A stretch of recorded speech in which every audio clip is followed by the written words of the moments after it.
The only VPN to prove multiple times in court that they have no record of your internet activity is private internet access. Each time the judge said, show us the person's internet activity, and private internet access said, sorry, we don't have it.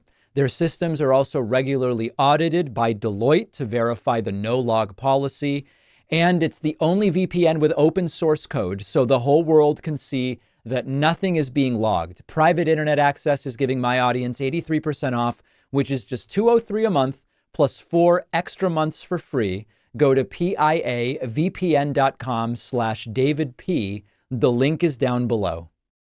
Welcome to the show. Tucker Carlson, the former Fox News propagandist, has bravely and courageously returned to Russia to produce more pro-Putin propaganda and question American democracy as he loves to do. This is Tucker Carlson's unique brand of, it's not journalism, but it's what Putin might call beautiful journalism deserving of a standing ovation. So here is Tucker looking extremely sunburned, explaining why he's back in Russia, what has happened since his last propaganda trip to Russia.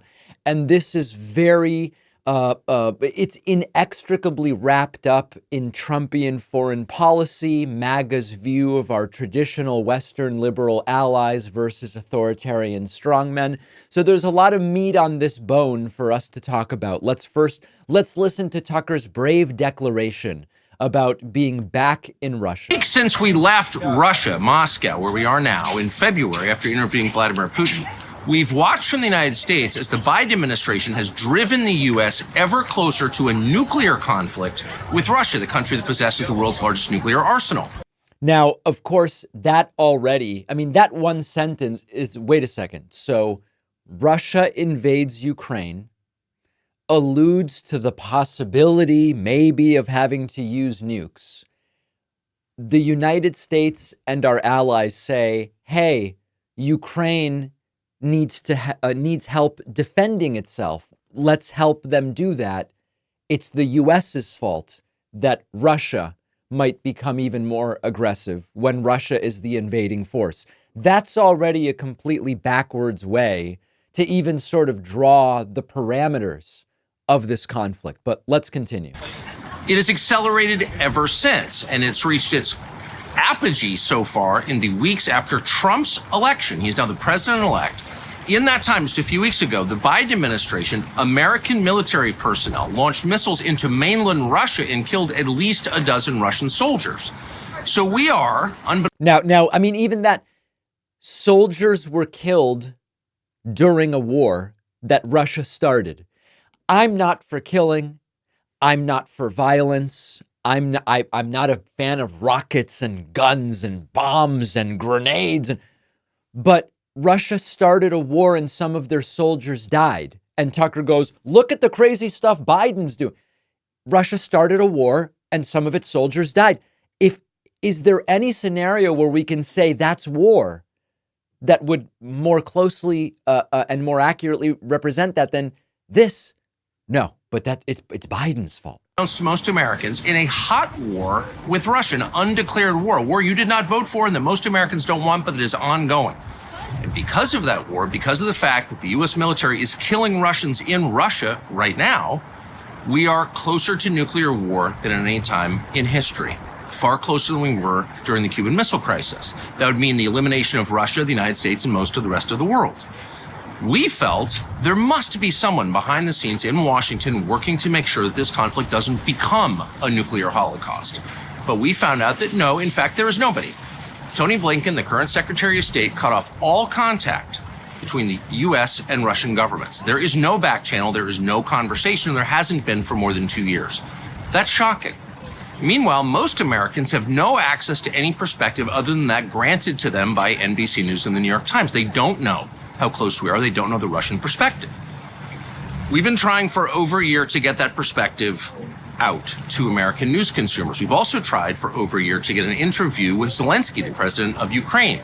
We've attacked that from a bunch of different angles. He's spoken to a lot of different people around him, had dinner with them. We've been in talks continuously, and those efforts have been thwarted by the U.S. government. The American embassy in Kiev, which our tax dollars pay for, told the Zelensky government, no, you may not do the interview. You can talk to CNN, you can't talk to us. So we've been unable to speak to him. So we came back to Moscow yesterday to interview the foreign minister of Russia, Sergei Lavrov. One of the biggest propagandists that is it. If you think about who are the biggest Russian propagandists, where every word has to be verified. If Sergei Lavrov tells you even the most minor uncontroversial things, you would still want to verify it. That's how dishonest that guy is. Longest serving foreign minister in the world. He's been a part of this government for 25 years. He's been in the diplomatic corps for over 40. And ask him, where exactly are we? Are we headed toward an unprecedented conflict between Russia and the United States? Is there any way to peel Russia back from the east, from the sphere of China, back into the west? Is that alliance permanent? And does the election of Donald Trump mean an end to this war, which is reshaping the world, the U.S. economy, the global economy, and risking the life of every person on this planet? Is that possible? Yeah. We just walked out of that interview. It's absolutely fascinating. It's coming very soon. We hope you'll watch. Very soon. So as usual, Tucker Carlson spreading the typical pro-Kremlin propaganda with all sorts of accusations against the United States, saying it's the U.S. who killed Russian soldiers, saying we're closer to nuclear war than at any time in history, which I don't know to be true. I mean, there is no doubt that Putin, in his belligerence earlier in this war against Ukraine, did allude to bigger, more powerful weapons. He certainly did that. I don't know if we're really closer to nuclear war than at any time in history, but we have to zoom out and consider that this is the type of rhetoric that not only downplays Russia's role in its own brutal invasion of Ukraine, that really is the catalyst. Tucker will never tell you that. But it's also that the real villains, not only are they not Putin who started the war, the real villains are the United States and other democratic countries that democratically select their leaders. And Tucker's comments don't exist in a vacuum, and that's why this is so critical. The broader trend we've seen under Trumpism is they lionize the authoritarian strongmen. MAGA much prefers to be cozy with the authoritarian strongmen and instead are skeptical of our Western democratic allies. And so when we see Tucker Carlson getting cozy with the Kremlin and its narratives, it's not that different than when Trump said, oh, Putin's savvy. And I believe him. I mean, he said they didn't hack. I believe the guy. He very strongly denied it. Or when he falls for Kim Jong-un's love letters, or when he says Viktor Orban and Xi are such strong, powerful leaders. And so the theme here is Trump and MAGA favor autocrats over Democrats. They alienate longstanding partners, NATO, and they cozy up to regimes that stifle dissent, crush freedoms, and don't have a free press. And so this mindset, which says democratic alliances, those aren't so good. Authoritarianism, that's cool. That's a real threat to how the U.S. positions itself in the world. They elevate leaders that prioritize power and authoritarianism and autocracy, and it weakens a global fight for democracy. I prefer democracy, right? It's a terrible system, but better than all of the other ones, something like that. I want to remind you that this pro-Kremlin propaganda from Tucker is not new. Here's Tucker at a Moscow grocery store some months ago, and this is a classic. They say everything's bad, but look at this beautiful grocery store. This is a classic out of the authoritarian propaganda playbook. We've seen this in North Korea. We've seen it in Venezuela. We've seen it in Cuba. Here it is in Russia. This was Tucker. So a longstanding feature, maybe the longest standing feature of Cold War propaganda in the West was the Soviet grocery store. No products, no choices, shoddily made things. And it wasn't actually propaganda, it was real. And you can look up the pictures on the internet if you want. So we thought it would be interesting to take a look at a contemporary, modern-day, 2024 Russian grocery store 2 years into sanctions. Here we go. All right, there we go. So I guess you put in 10 rubles here and you get it back when you put the cart back. So it's free, but there's an incentive to return it and not just bring it to your homeless encampment. Cool. Okay, this is the... By the way, they, some of you know I've been to Aruba a few times. It's the same thing there. It's the whole, like, you put a coin in and then you get the coin back, and that it's proper incentives, and it's not unique to Russia. Okay, democratic places also have the same cart scheme. Grocery cart escalator. This is designed, I'm figuring this out now, where the wheels don't move, they lock on the grocery cart escalator. Look, Ma, no hands. Anyway, so Tucker does the thing where he walks through and it's filled with products. This is a classic, okay? You can go and see videos of supporters of the Maduro, Chavez regimes in Venezuela going to grocery stores. It's the same thing. They go, look, they tell us that everything's bad, and despite all these sanctions, look at this beautiful olive oil that's here. Of course, when you look more deeply, the olive oil costs what the average person in the country makes in a month. So yes, a lot of these places have grocery stores for the elites and for rich people and for foreigners. You can see it in Cuba. You can see it in North Korea. But using this as a way to talk about how great an authoritarian country is pretty, it's an old strategy, but I'm guessing that some of the MAGAs are still falling for it. So let's zoom out here. What we have is continued weaponization from people like Tucker and the MAGA people and others about the idea of global alliances. NATO is obsolete, and this is unfair, and they're not paying their fair share, and actually everything's really great in Russia and kind of interesting. This is what we are to expect for the next 4 years. It's what they did last time. It's what they're going to do again. Joe Rogan recently explained why he got involved in the 2024 election after previously saying he wanted nothing to do with it, and specifically why he endorsed Donald Trump. And Joe Rogan's reasoning is baffling, to say the least. In a recently published episode, Joe Rogan says his decision to get involved and endorse Trump ultimately was driven because of lies. Now you might say, oh, that makes sense. Trump lies all the time. Rogan, no. Tim Walz's lies are the reason that Rogan decided to endorse Donald Trump, which is weird because Donald Trump is a compulsive liar. And Rogan rattles off a variety of different things that Tim Walz has said, and they have to do with credentials, they have to do with military, they have to do with all these different things. So here is Joe Rogan explaining it to us, and this is truly baffling. Well, I wanted to stay out of the presidential election shit. Yeah, it's gross. Because I feel like I had to. I feel like this is so nuts. This is so nuts. When that Tim Walz guy, it's so nuts that guy was going to be the vice president. You're telling me, you're telling me this whole thing's fake then. You're telling me you don't care if someone's a liar. You don't care if they lied about their military rank, where they served. You don't care if they lie about being an assistant. You don't care if they lie about Tiananmen Square. There's too many things. This is so crazy. You would get fired if you were an assistant manager at a fucking oil changing company. Yeah. Okay. So, first of all, you can break down each of these claims that Rogan makes individually. The alleged lie that Walz told about his military rank, I believe, was a confusion as to what is the highest rank he reached versus at what rank did he retire.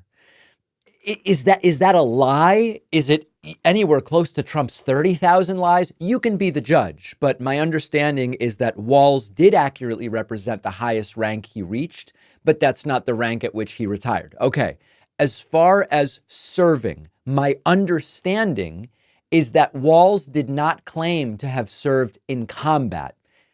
That's my understanding.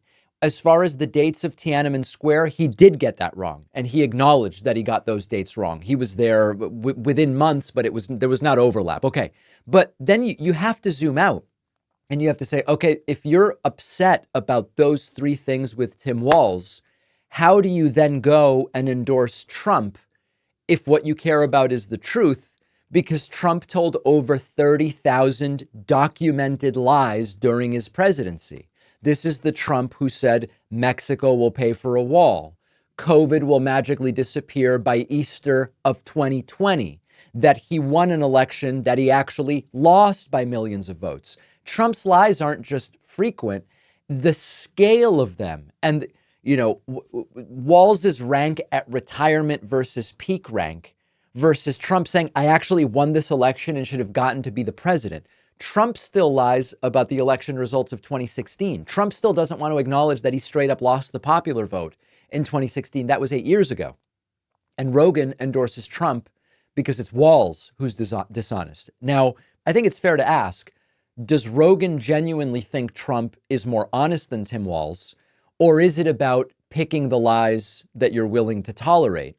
Because if lies were the deal breaker, Trump would be the first candidate you would say, I've got to rule them out because they tell too many lies. Instead, Rogan doubles down on the guy who's made lying a cornerstone. We talk about, is Trump for or against legal abortion? Is Trump for or against gay marriage? Is Trump for or against tariffs? We don't know because he's taken every position. The one thing Trump is fine with is lying and dishonesty. That's the one thing he's fine with. And it's not just hypocrisy. This is part of a bigger pattern where the MAGA crowd pretends to care about a principle. In this case, the principle is honesty. But then when it's inconvenient, they ignore it. Did Kamala Harris really work at McDonald's? Was Tim Walz really drawing up the plays, or did someone else coach the offensive line? Trump tells 30,000 lies and they go, I'm voting for Trump because I care about honesty and the truth and forthrightness. If Rogan wants to call out Walz, fine. But you've got to say, and because of that, I also can't endorse Donald Trump. But instead, he did endorse Donald Trump. So it's just a reminder. For a lot of people, politics is not about principles. I have an entire chapter in my forthcoming book about this. They want to make the conversation only about principles, and then they abandon all of their principles. It's about facts be damned. I'll do whatever is convenient for the person I've already decided that I'm supporting. That's where we are. It is wild, wacky stuff, but I don't think there's going to be any reversal over the next couple of years. That's for sure. You watch YouTube, you listen to podcasts, you've heard a ton of ads for VPNs, but all VPNs are pretty much the same, except for one. Our sponsor, Private Internet Access, is the only VPN that can confirm your internet activity is not being logged. Their software is fully open source, so you can see that traffic isn't being logged. Their systems are also independently audited by the Big Four accounting firm Deloitte to confirm nothing is being logged, and they've demonstrated multiple times in court they have no record of user activity. Everyone should use a VPN when they connect to the internet. Hides your IP address so governments and big tech can't track you, and you can access Netflix and Hulu content not normally available in your home country. Private Internet Access has servers in 91 different countries and all 50 US states. You can protect all of your devices with just a single account, and Private Internet Access is giving my audience 83% off. Comes out to just $203 a month plus 4 extra months for free. Go to piavpn.com/DavidP. The link is in the description. The David Pakman Show, as an independent media program, is funded and made possible primarily by the audience, by folks like you who listen to the podcast or watch videos on YouTube. I invite you to take advantage of our Black Friday membership discount, good all week. The coupon code is Black Friday 24, all one word, no spaces, Black Friday 24. And you can sign up at joinpakman.com. Read about the various and extensive member benefits, including, of course, the daily bonus show. Oh, the bonus show where you want to make money, but everybody else that makes money to fund themselves is bad. Very bad. Very, very bad, Alex. You can read about all of those benefits at joinpakman.com. And, of course, sign up using the coupon code Black Friday 24. All right, we are going to dive deep today into the nomination of Pete Hegseth as Donald Trump's Secretary of Defense. It turns out that this is not only a bad nomination, it turns out that not only is this nomination borderline dead, and we will get to that, It turns out that this nomination is actually emblematic of a lot of what we've talked about with regard to MAGA, which is that politics makes strange bedfellows, or kind of in Trumpian speak, all that really matters is loyalty, and a particular type of hardcore brown-nosing loyalty to Donald Trump. Video of Pete Hegseth trashing Donald Trump has resurfaced. Now, I'm going to tell you up front, because we're going to be looking at a lot of different aspects of this, including that they pulled out Pete Hegseth's mommy to beg Donald Trump, please hire my son. Pete Hegseth's nomination by Trump to be a Secretary of Defense is on its last leg. By the time today's show is out, he may have withdrawn. We will get to that. We're already seeing names floated as replacements. Fox News' Pete Hegseth is now sort of in hot water after an old video of him going right after Donald Trump, and I have to say with pretty accurate criticisms, has resurfaced. And in this clip, Pete Hegseth calls Trump all bluster, true, low substance, that's true, an armchair tough guy, that's true, and even goes after Trump's infamous attacks on John McCain. So take a listen to this. It's typical Trump. All bluster, very little substance. He talks a tough game, but then when pressed on it, he's an armchair tough guy. I hate to say it, but this is a guy who said that John McCain is not a war hero, yet he sought his own 5 military deferments. That's right. All accurate, salient criticisms of Donald Trump. Why would Pete Hegseth want to be the Secretary of Defense, the second in command of the military behind the Commander-in-Chief, of someone that he believes has been so disrespectful to veterans and to the military, as Pete Hegseth previously accurately pointed out? Now, this is not just a PR nightmare for Pete Hegseth. This is yet another reminder that it's all completely transactional for MAGA. Pete Hegseth, with a long track record of views about foreign policy, completely antithetical to Trump's latest stated views. A view of Donald Trump from Pete Hegseth that is completely opposite to this guy's a patriot that I would want to work for. And it's all brown-nosing, sycophancy, and transactional nature of MAGA politics. Loyalty to Trump is not about ideology. It's not about principles of foreign policy or respect or whatever. It is unflinching loyalty to the orange man himself. And when you start to see the cracks appear, the way we're seeing it right now, the fallout is typically swift and unforgiving. Now, as of right now, Trump is standing behind Hegseth to the extent that he stands behind anybody. Hegseth is still in the process of this nomination, but we are starting to hear rumors of possible replacements. Ron DeSanctimonious is one person who is now being considered for Secretary of Defense. Joni Ernst, the Republican senator from Iowa, is reportedly being considered as a replacement. So we are probably going to find out in the next 12 to 24 hours. You may already know by the time you listen to today's show what is the future of the Hegseth nomination. But imagine that. The guy, Hegseth, has spent years defending after he used to criticize him, is reportedly already shopping around for a shinier, more loyal sycophant. But it doesn't just end here in terms of the humiliation for Hegseth. There's more. We are now learning that Donald Trump's pick for Defense Secretary, Pete Hegseth, is learning a difficult political lesson. Just because you do a 180 and pledge complete and total unflinching loyalty to Donald Trump, that still doesn't guarantee that you are going to smoothly sail into the position you've been nominated for. We now have the allegations of drinking, mistreatment of women, chanting, kill all Muslims at a bar, financial mismanagement of the organizations he was involved with. It has left the Hegseth nomination hanging by a thread. And we now are getting into the math of it, because at the end of the day, he needs votes to get confirmed. It's not up to Trump, it's up to the Senate, and really it's up to Republicans in the Senate. We are now learning that as many as 6 Republican senators are having doubts about Pete Hegseth. And without those 6, this nomination is dead in the water.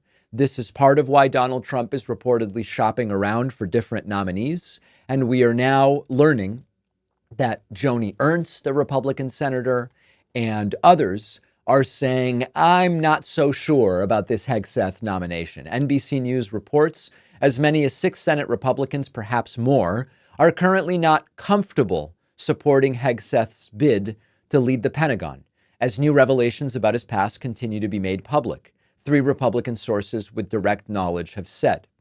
Given Republicans' slim Senate majority in the next Congress, Hegseth can afford to lose only 3 GOP votes, assuming all Democrats vote against him. Senator Joni Ernst on the Armed Services Committee would not commit to supporting him. And there are a number of other names here, Republicans who are saying, I'm not so sure about this. So the math is very simple. If true that 6 Republicans are not on the Hegseth train, it's over for them. They're just not going to have the numbers. What we are quickly learning, we saw this with the Gates nomination. We may see it with the Cash App Patel nomination. We seem to be seeing it with Hegseth. Trump's cabinet picks reflect very different values than what you or I might sort of consider if we were making selections. It's not about qualifications. It's not about a positive vision for America and how you would use your appointment nomination to carry that out. It's about loyalty as defined by Trump.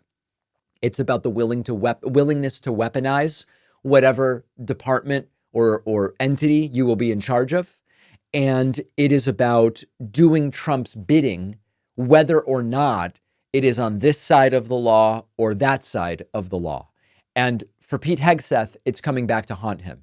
His Fox News stint was part of how he got on Trump's radar. His recent pro-MAGA rhetoric is part of what endeared him to Donald Trump, even though years ago he said very negative things about Donald Trump. But when it comes to those who matter, in other words, the Republican senators, it does not seem to erase the very real questions about Hegseth's ability to lead the Pentagon. And of course, if you zoom out, it's laughable. Pete Hegseth leading the Pentagon, second in command of the U.S. military, behind the commander-in-chief himself. None of us would ever even fall for the mere possibility that that could make sense. But we are now starting to see the repercussions, which are that potentially 6 or even more Republican senators are saying, this is not going to be for me. If that's the case, he's not even going to get to a vote. He's not even going to get to confirmation hearings. This is the kind of nomination that sends the opposite message of what we really need about accountability and competence when we have sort of diminished confidence in the military in many ways. So will Pete Hegseth's nomination survive the week? I don't know. Will Cash App Patel's nomination survive the week? I don't know. What's your opinion? Will Pete fall? Will Cash fall? Both or neither? Those are sort of the options. Let me know, info@davidpakman.com. If I were a betting man, and you all know that I'm not, but if I were a betting man, my bet is at least one of these 2 nominations, Pete and Cash, at least one fails to actually get to a confirmation vote. So let's take a very quick break. Make sure you're subscribed to the YouTube channel. Make sure you've pre-ordered my forthcoming book, The Echo Machine, at davidpakman.com/echo. I finished up recording the audiobook last night. It's going to be very, very good. We'll take a break, and then we will talk about Pete Hegseth's mommy begging Donald Trump, please give my son the job, please. Don't forget that the best way to support the David Pakman Show is by becoming a member, which gives you access to the daily bonus show, the regular show with no commercials.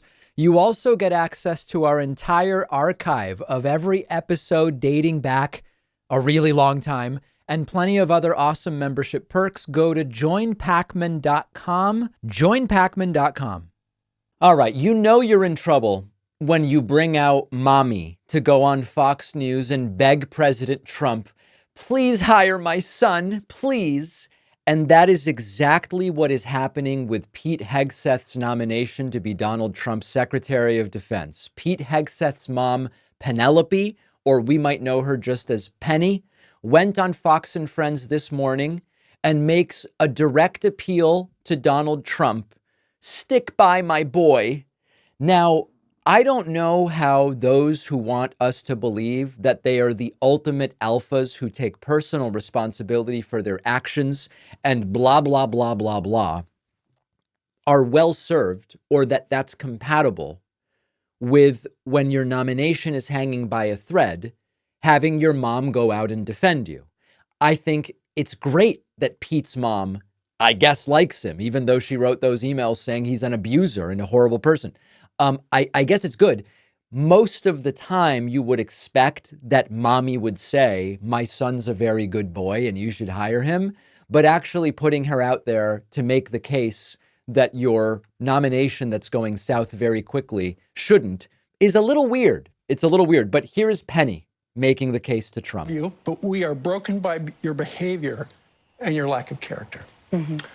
When you wrote that, what's the backstory? What was going on that made you so angry you wanted to write that?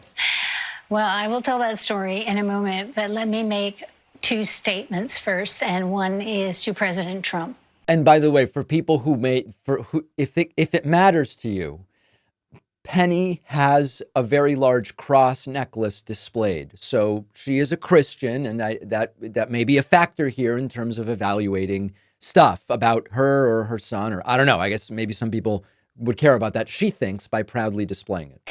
And I want to say thank you for your belief in my son.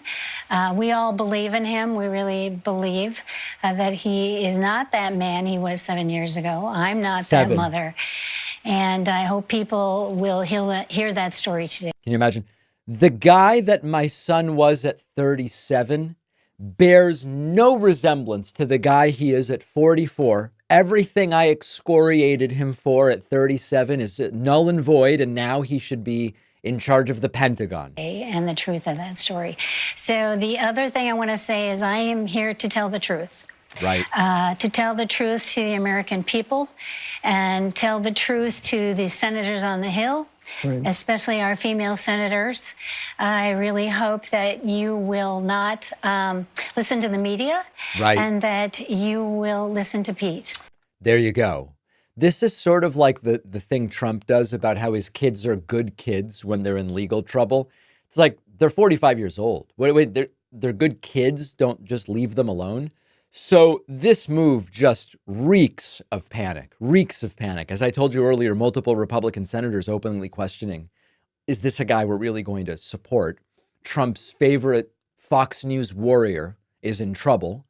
And it's touching that Penny believes in her son's redemptive arc. But this is not a Hallmark movie. This is, should we put a guy in charge of the Pentagon and the Defense Department and the military? And should we have to listen to mommy to figure out whether he's the right guy? Here is Penny going full MAGA, attacking the media, of course. It was a difficult time. I want to say something about the media. Yeah. And part of today is to discredit the media and how they operate. When they contact you, I let a few phone calls go, but then they call you and say they threaten you. That's the first thing they do. Right. They say, unless you make a statement. So she's claiming she's been threatened by the media. We will publish it as is. And I think that's a despicable way to. By the way, this is also called being given the opportunity to comment. Now, you may not like it, or you may like it, but the idea that she was threatened, what it sounds like she's saying is media outlets reached out and said, we have this letter. If we don't get a comment, we will just publish the letter. Or you can also provide a comment. She calls that a threat. Treat anyone. Threats are dangerous, and they're hard on families. So to recap, you were angry about what was going on, his behavior during the divorce. Right. And so you wrote that email. And then, a couple hours later, you apologized. Mm-hmm. And you guys talked and you worked it out? Yes. Oh, yeah. Oh, yeah. Pete and I are very close today. In fact, I like how she looks right into the camera. So this isn't just about Pete Hegseth or Penny. This is emblematic of the MAGA playbook. Loyalty and spin are what matter. Accountability doesn't matter. The Hegseths aren't refuting the allegations. They're reframing them. They're saying, I wrote something, I was mad, we figured it out. He was 37, now he's 44. And they're kind of counting on Trump's tendency to reward loyalty over character, even though now there's resurfaced videos of Pete Hegseth criticizing Donald Trump. So here is the final clip. And again, Penny is telling us 7 years ago, Pete was a totally different guy. Right. And I think the senators need to listen. Do you worry, Penny, though, that, Donald Trump's trying to hit the ground running? Of course. In less than 50 days, and the Pete Hegseth stuff has become a distraction? To a degree, but I think it can be overcome. I think people need to That's why I'm here, Steve. Listen to him, get to know him, not the Pete from 7 years ago, Right. but the Pete of today. Right. One of the funniest things about all of this is the idea of these complete and total turnarounds. It's everywhere with MAGA. 68 years Trump was pro-choice.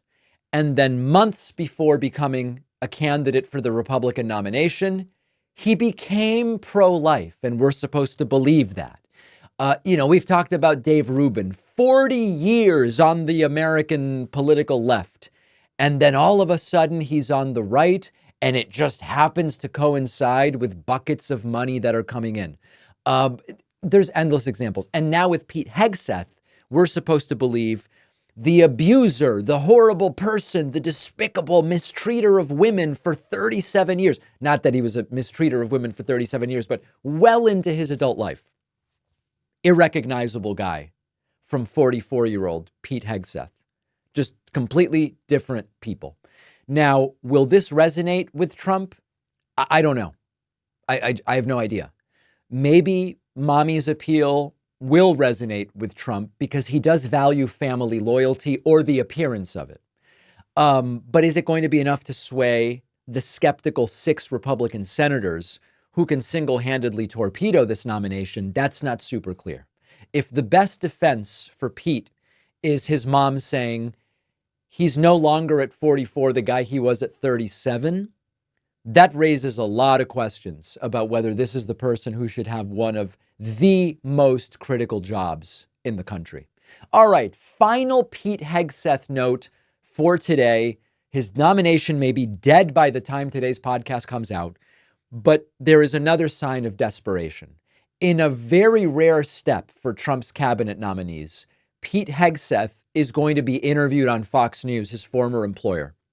This is completely born out of desperation, the friendliest turf that he could find. And according to reports, Trump's transition team doesn't want their nominees doing interviews. Caitlin Collins from CNN reported on Twitter, quote, "In a sign of how seriously the Trump transition team is viewing Republican senators' concerns about Pete Hegseth, he is expected to sit for an interview with Fox News tomorrow," meaning today. I'm told by multiple people. That's notable given most, if not all, of Trump's cabinet picks have been told not to do media until after they are confirmed. And again, remember, this is his own former employer, Fox News. This is not about answering tough questions to show how qualified he is. This is about damage control, using a network that already shares his talking points and will help him spin the narrative in his favor. This move also really is a reminder of just how shaky the Trump transition team must feel about Hegseth's chances, because they are clearly hoping we're going to try the public charm offensive. We're going to soften what's happening in terms of the negative outlook about him, but there is a potential to completely backfire. I struggle to believe, for all the criticisms of Republican senators, I don't know that Republican senators are going to be swayed by a friendly interview from Fox News, especially when the allegations about Hegseth's past including sexual misconduct, drinking on the job, chanting "kill all Muslims," all of it. Every single day it is piling up. So if he wants to convince the senators, maybe going and sitting with the senators who will decide the fate of his nomination would be the right way to do it. He did meet with some of the senators, but it's not clear that a friendly interview with Fox News, where he has worked for years, is going to be the way to really charm people. So that's as far as we're going with Pete Hegseth. My hope is that tomorrow I can tell you he's withdrawn from consideration and Trump's going with someone else, probably DeSantis. It seems like that's the direction Trump is going. I hope that tomorrow I can tell you that, and we can never speak of Pete Hegseth again. Counterpoint to that, assuming Hegseth sticks in, and that it seems as though Republican senators will confirm him. We don't know that yet, but if that's the way it goes, my prediction is that we're going to be talking about Pete Hegseth's harebrained decisions about the Defense Department and the Pentagon for 4 years or as long as he lasts before Trump fires him. It's going to be one of the two. Let's hope he's gone by tomorrow. We'll take a very quick break. I want to touch base about Kari Lakes and a few other things after this short break. If you value what we do at The David Pakman Show, remember to support us on Patreon. Go to patreon.com/David Pakman Show, where you can get access to behind the scenes videos, the daily bonus show, the commercial-free daily show. You can support the show for as little as $2 a month. Check it out at patreon.com/David Pakman Show. Perennial election loser Kari Lakes is back to doing what she does best. She's not good at winning elections, but she's good at blaming other people when she loses an election. And she's doing it again. This time she's pointing the finger at Mitch McConnell and saying that it was a whole sabotage in Arizona from the Republican Party. I want to play the clip for you. It's very short, but I also want to try to contrast the wrong way to lose an election with the right way to lose an election. And I'm trying to lose an election the right way. If you look yesterday at my breakdown of this interview on Pod Save America with 3 of the campaign people from Kamala Harris's team, I'm trying to just say, we lost, let's learn, rather than saying this person rigged it and that person sabotaged me. And so we're going to try to do it a little bit differently. Let's start with Kari Lakes talking to Steve Bannon and blaming everybody other than herself. And Mitch McConnell didn't want you because Stephen Law and Mitch McConnell, here's how much money they gave you, ma'am. 0. Against $80 million coming from the Democrats, you didn't get a penny. That is a seat we could have won, and they would rather have 53 seats and no Kari Lakes than having 54 with Kari Lakes, ma'am. Yeah, I mean, it's unfortunate, and we worked hard to try to make up some of that. We could have used the help. We could have used, I think they have a war chest of, I've heard, $400 million to help get the Senate majority. And I think I was hoping that we would eventually get some of that money. I know they were spending it in places like Maryland, where it was a blowout defeat of the Republican running, Larry Hogan. And unfortunately, we didn't get any money. They didn't give Blake Masters any money in the last go around as well. And so, I mean, it is what it is, and we can't go back in time. It's very unfortunate. Yeah. So she has now lost the Arizona gubernatorial race last cycle. She's now lost her U.S. Senate race as well, both in Arizona. And she has blamed election fraud. She has blamed cured or uncured ballots. She's blamed deep fried ballots, sauteed ballots. You know, it's McConnell, and then this Republican fund didn't give me money. And what happened in November is really simple. About close to 200,000 Republican Trump voters who went out to vote for Trump looked at their ballots and said yes to Trump, no to Kari Lakes. That's it. That's the explanation for why Kari Lakes lost. There were voters in Arizona who voted for Trump and made it crystal clear. While we are on board for Trump over Harris, we are not on board with Kari Lakes. It's a bridge too far. We're not going to do it. And that's why she lost. you don't get to, well, you can, but it's not logical to say that here is the list of 10 reasons I lost, and none of them apply to Donald Trump, who was a fellow Republican on the exact same ticket. There were hundreds of thousands of Arizona Trump voters who went out of their way not to vote for Kari Lake despite filling out their ballot. Kari Lake's entire campaign was built on grievance politics, conspiracy theories, loyalty tests, of course, but there's a limit to how much chaos even Trump supporters are willing to stomach. And to some degree, even though Trump's a loser from 2020 and they still voted for him, more recently, Kari Lake just lost in Arizona, still hasn't just straight up said, I was defeated. It's, well, we didn't get the votes because of this judge and that rigging and these, but she very recently, 2 years prior, she lost and still hasn't just acknowledged I lost. And a bunch of the Trump voters weren't willing to stomach it. They didn't need Mitch McConnell to convince them. They didn't need Republican Senate campaign money. Kari Lake alienated the voters all by herself. And instead of learning from her loss, she's doubling down. It's the GOP establishment. It's the media. It's the vote counters. It's the vote printers. The one person she won't blame is herself. You know what? It wasn't a turnout issue. Enough Republicans came out that I could have won. How do I know that? Because they voted for Trump. They didn't vote for me. I need to look at myself. Laughable. They never admit fault. It's always about who else can I blame? Fraud or Mitch McConnell's fault or whatever.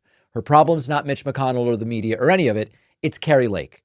Here is where I want the left to go at this in a different manner. And this is why yesterday we took more than 15 minutes to just really think through some of the different explanations as to why Kamala Harris lost. And of course, Democrats also losing in the Senate, Democrats losing in the House. You can't possibly, I say often, you can't fix the problem unless you diagnose it. Kari Lake didn't diagnose it in 2022, or she misdiagnosed it as fraud and other things. And so what happened? She lost again. Now, that doesn't always happen, right? I mean, Trump misdiagnosed it in 2020, saying he really won. He didn't. 2024, he genuinely did win, but it's not always going to work for you.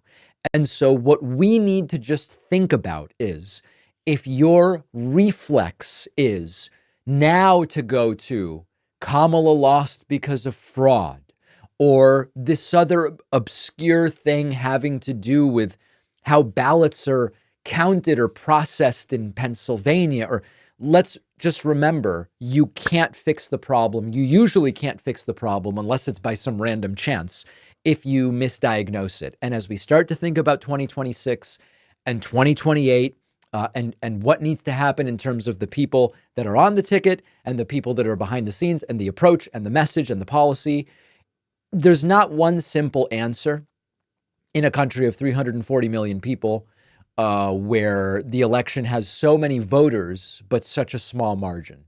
And so our first instinct should be take a lesson from Kari Lake. In 2022, it was fraud. In 2024, it was Mitch McConnell. Rarely is there one reason or one explanation. You think back to 2016.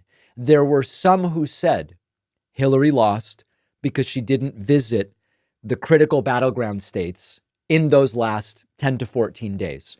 Could that have been a factor? Yes. Is that the reason why Hillary Clinton lost? No. Others said the reason Hillary Clinton lost is James Comey, out of the blue, did a second press conference to talk about how there would not be charges against Hillary, but how there is an investigation, et cetera. That hurt her. It probably did hurt her. But is that the reason Hillary Clinton lost in 2016? I don't think so. The point is, anybody giving you one explanation, you should be skeptical of.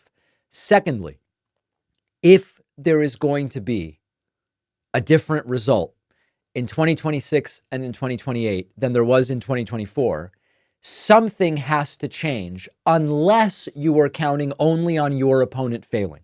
Now, this is interesting to think about because Trump's 2024 campaign was essentially the same campaign as 2020. It was the same threats about a depression, a stock market crash, all this stuff. It was bogus in 2020, bogus in 2024. It was the same half-baked economic promises based on a very limited understanding of how anything works. It didn't work in 2020. It worked in 2024. You can't assume that doing the same thing is going to work because it often doesn't. For Trump, it did for reasons that are very specific. Despite pretty good economic numbers, enough voters just didn't see it that way. Well, that's what matters. It matters how voters see it. Harris, seen as an extension of the Biden presidency, didn't help. So many errors were made by the Democratic Party that for Trump, it worked out that doing the same thing he did in 2020 got him elected. Doing the same thing he did in 2020 as he did in 2016 didn't win. So the takeaway should be, you probably want to take the reins of this thing and not just plan to repeat the exact same playbook. Does that mean a different candidate in 2028? Absolutely. I see people talking about Kamala Harris. I think it's mostly a name recognition thing right now. I don't think Kamala Harris should be the nominee in 2028. Is a different campaign approach necessary? 1,000%. It wasn't not doing the Rogan interview that hurt the campaign irreparably, but it was the totality of the media strategy, the lack of a left-wing independent media ecosystem, the way the right has. It's a whole bunch of different things. What about policy? Harris ran to Biden's right. That doesn't seem to have been a particularly effective approach. So a lot of things need to change. But let's not be like Kari Lake. Let's not be like these people. Donald Trump's incoming press secretary, Caroline Leavitt, says that the thing that makes Trump different than everybody else is authenticity and that he tells the truth. I know. At the top of the show, at the beginning of the show, we talked about how Joe Rogan bafflingly said, because he cares about truth and lies, he endorsed Trump. It's so crazy. What? Okay. Caroline Leavitt, who is going to be Donald Trump's press secretary, unless she has a problem getting confirmed, but I don't anticipate that. She says Trump's truth-telling is what really distinguishes him. You have to wonder, did she get hit on the head? Is she okay? Because this statement defies logic, evidence, and basic common sense. Listen. And what President Trump has that no other candidate who has ever run for office in modern history has is authenticity. And he tells the truth. And you might not like the truth all the time, but he tells it. And when he says he's going to do something, he delivers on that promise. Trump delivered on almost no promises during his first term and did a whole bunch of stuff he never said he was going to do. Solve the Israeli-Palestinian conflict in one term, didn't do it. Build a wall with Mexico that Mexico would pay for, didn't do it. Solve trade by tariffing China. He did some tariffs, it certainly didn't solve trade. I could go on. Replace Obamacare with something big and beautiful that will be good for anybody. The magical thinking that we see from these people is truly the purest form of it. This is the same phenomenon we see time and again in Donald Trump's orbit. People say these provably untrue, fabricated, unhinged things. We don't know if they believe them or because it's the price of admission. We've talked about this before. When a bunch of Trump supporters, 57% of Republicans after the 2020 election were saying, I do believe Trump really won and that it was stolen. And we wondered, do they really believe that or do they see that as the price of admission? Something you just have to say to show, to signal, I'm part of your group. Include me as part of your group. I don't know. But what we've learned is that if enough people repeat the mantra or the slogan enough, and everybody bows to the lies, and then you get to stay in the club, it sort of becomes irrelevant whether they really believe it. As we've said before, I don't think Trump is particularly anti-gay personally, but it doesn't really matter. The question is, how will he govern? I still don't believe that Donald Trump is personally against abortion, as he claimed to be once he became a 68-year-old man. He said, actually, I'm against it. It doesn't matter, though. Even if he's pro-choice, he appointed 3 Supreme Court justices who overturned Roe v. Wade. And so then we get to this whole thing about Trump and authenticity and truth and lying. Donald Trump has been fact-checked as lying over 30,000 times just during his presidency, whether it's the Mexico wall claim, insisting he won multiple elections that he lost. He says he won the popular vote in 2016. He didn't. He says he won the election overall in 2020. He didn't. The idea of calling Trump authentic or a truth teller, it's beyond laughable. It's now a question of what is happening to the brains of these people. And that's kind of the deeper problem. When Trump's inner circle starts to parrot the talking points, it's not really about convincing us, right? I don't think any of you hear and see Caroline Leavitt say Trump's got truth and authenticity as his incredible characteristics. You're not going to be convinced. I'm not going to be convinced, right? People in reality won't be convinced. It's actually about creating a parallel reality. And this is a critical feature to understand. Facts are negotiable. Loyalty means repeating the lie louder than the next person. It's a performance, it's a loyalty test, and it's really a disturbing insight into how propaganda works in the Trump era. They're not going to convince us, but they need to build people, but they need to build a coalition of people who are just as convinced about a lie as we are about the facts. If Trump's press secretary truly believed that Trump is a beacon of authenticity and truth, you would expect her to provide some examples of the authenticity and of the truth telling. But they don't because they can't, because there are none. And instead, they rely on these vague platitudes. They expect the audience to fill in the blanks with their fantasies. And where that breaks down is when Luke Beasley goes to the Trump rally and they go, Trump tells the truth all the time. And Luke says, oh, okay, tell me about a policy he promised that he did. And then they go, oh, I don't know. This interview is over. You're part of the liberal media. It's cultish behavior. And it's not just about Caroline Leavitt's statement. It's about really being prepared for the broader erosion of truth in our politics that's going to continue. And when you have a press secretary so blatantly willing to continue constructing the parallel narrative, it just chips away at the understanding of reality of so many people. And that's the point. When people don't know what's true anymore, or they're willing to repeat something they suspect is a lie endlessly, they are easier to manipulate because once they're pot committed, to use a poker term, it's hard for them to get out. That's what I expect to see. We are seeing more trouble in the forthcoming Trump cabinet. Trump's pick for DEA administrator has withdrawn from consideration.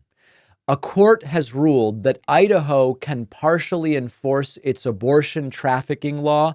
Horrible. Exactly what we feared. And finally, a Democrat has joined the Elon and Vivek Doge caucus. We will talk about all of those stories and more on the bonus show. We are at 3,807 pre-orders for my book, The Echo Machine. Free stuff is available when you pre-order. So pre-order the book anywhere. You can even call local bookstores. They'll order it for you. Submit your receipt at davidpakman.com/free book stuff. I'm going to say it once more, okay? People who are saying the website's not working, you're typing in the wrong address. It's davidpakman.com/free book stuff. Submit your receipt, you'll get the free stuff. I will see you on the bonus show.